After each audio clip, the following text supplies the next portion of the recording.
আসসালামু আলাইকুম, good morning guys. আজি সোমবাৰ 15 আগষ্ট হ'লে আজি তাৰমানে কলেজত পতাকা উত্তোলন কৰিব আৰু কিবা কানি কৰিব। এতিয়া বৰ্তমান ঘৰৰ পৰা ওলাইছোঁ আৰু কলেজ যাব বুলি। কলেজ যাই আছোঁ, বৰ্তমান ৰাস্তাতে আছোঁ। আপোনালোকক কলেজত কি হয় কলেজত যাই পেলাই দেখাই আছোঁ।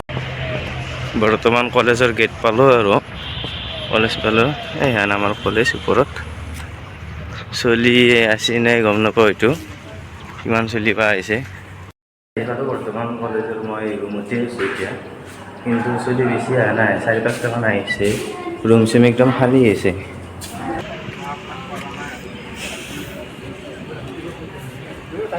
পতাকাৰ কাম চলি আছে বৰ্তমান।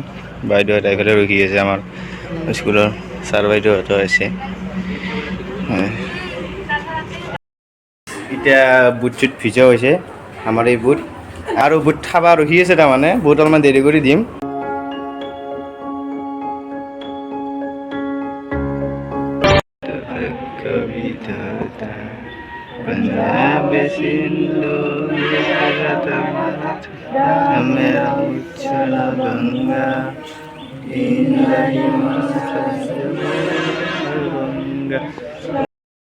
আমি বাট বুলিব লাগিব।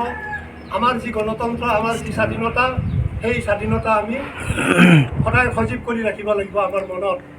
আৰু সেই গান্ধীজীৰ বাটেৰে আমি বাট বুলিব লাগিব। অহিংসাৰ নীতিৰে স্বৰাজ বা সামাজিক ন্যায় প্ৰতিষ্ঠাৰ কাৰণে আমি সকলোৱে আমি পুনৰ যেতিয়ালৈকে সামাজিক ন্যায় প্ৰতিষ্ঠা নহ'ব সমাজত, তেতিয়ালৈকে আমাৰ যি স্বাধীনতা, এই স্বাধীনতাৰ আমাৰ যি সংগ্ৰাম, এই সংগ্ৰামখন সদায় চলি। বৰ্তমান বুট দেৱা আহিছে, কিন্তু দামে লৈছে গোটাই।